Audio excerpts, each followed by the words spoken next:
Hey guys, Tin Marine here with another MOS Profile. Today, not doing a job that is in the Marine Corps. These guys can work directly with Marines, but this is a Navy job. Talking about corpsmen. Corpsmen are crazy. All the ones I worked with tend to be a little fruity. They flirt on the interesting side of things, and 90% of them do it because they know it makes their Marines uncomfortable, and it's fucking funny. They're great dudes. I love them. They will save your ass. They will run through the most insane shit to get you to safety and to help you. And it's like that. The story of the female. She was a medic, so she was a civilian, I believe, that just ended up volunteering to go over and work in Afghanistan. But she was, or no, maybe she was in the Army. You know, she was a captain, but she ran through some of the most dangerous fucking ground you could possibly imagine. A place that ended up, in one day, had 12 IEDs go off in this small contained area. And she ran out to try to help a guy who was hurt, who had stepped on an IED and needed help. And she ran through to help him. And she was a hardcore chick. And they will do, corpsmen do that sort of shit. And, you know, they just do. I ended up hitting up one of my corpsman buddies, who, cool dude. He's not in the Navy anymore. He's traveling around. He went back home to the Philippines for a good while and visited with family and stuff. But now he's traveling the world. He's doing all sorts of cool shit now. But I asked him just kind of the basic rundown of how it is you become a greenside corpsman. And greenside means you work with Marines.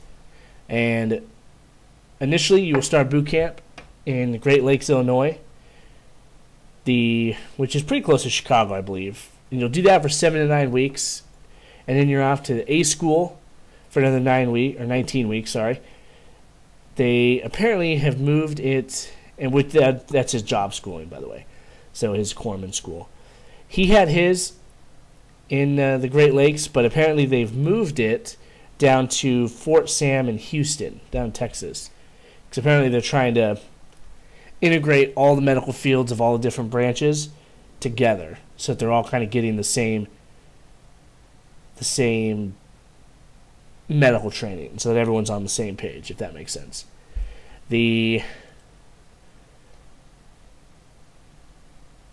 His MOS number, which I guess is NEC number in the Navy, is 8404.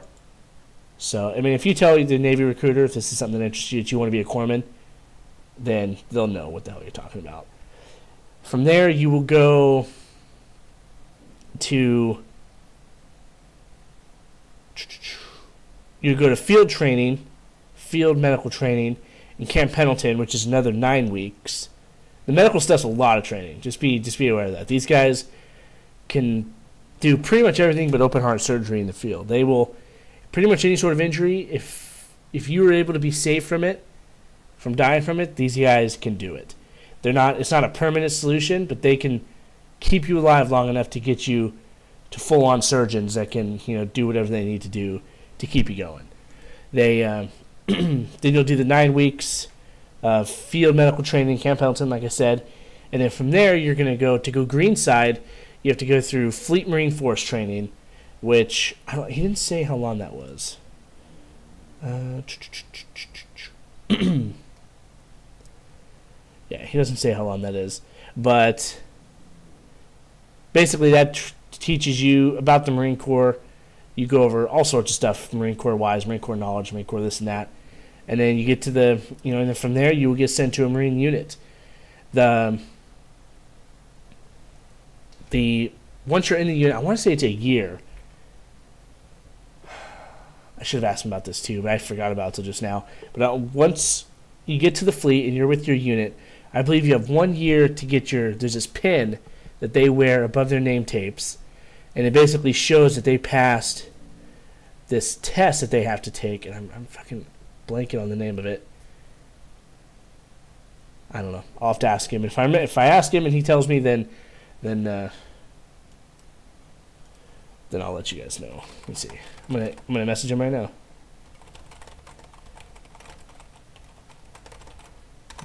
fleet. All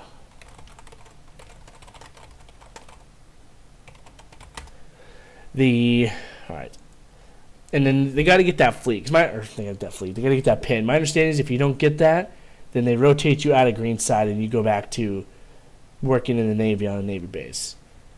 I'm pretty sure that's how it works. If I'm wrong, I'm wrong. And if any of you guys know for sure, let me know. But I'm pretty sure that's how it works. But these guys are fucking insane. Everyone loves their corpsmen. They're crazy bastards and they're weird. And they're easily some of the weirdest dudes you'll ever meet. But I think to do their job and to deal with what they have to deal with in combat, to see the things that they have to see, you have to be a little crazy. Because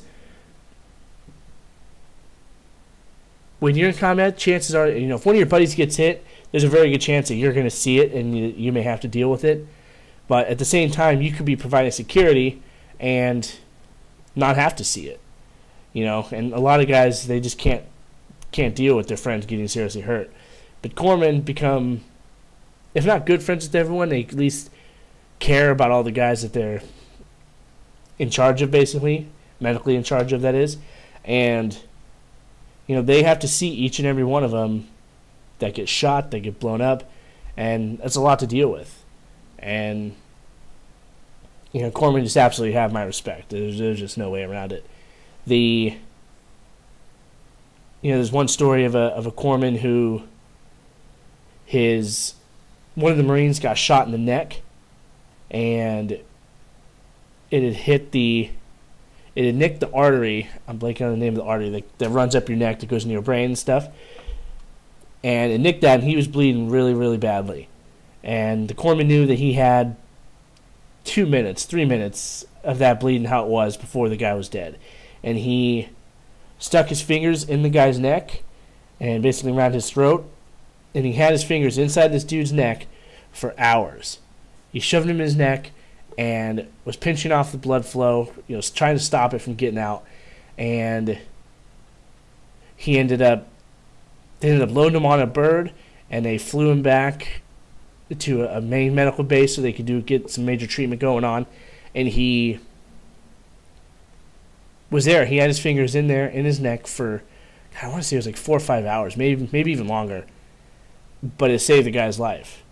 And he literally sat there the entire time, talking to him, telling him it's going to be all right, for 4 or 5 hours while this dude is just laying there. His entire life depended on this corpsman keeping his fingers on that artery so that he didn't die. And he did it. And corpsmen do that shit all the time. They're amazing people. It's a great job. I mean, when you get out, it sets you up for some great opportunities, in the medical field, because it's something you have to want to do. Anything, I think, medically, you have to have a drive for it and a passion for it. And so, a lot of the guys that get out, they go and they become nurses. A lot of them will go, move on and get their doctorates, become, a variety of different doctors. And it's just great work. But it is something you have to want to do. So, I mean, if it's something that you're curious about, by all means, hit up the Navy recruiter and let them know, what you would like to do, and they'll certainly get you set up. So, yeah, all right, guys. If you have any questions, concerns, comments, hit me up, and I will see you in the next one. Semper Fi.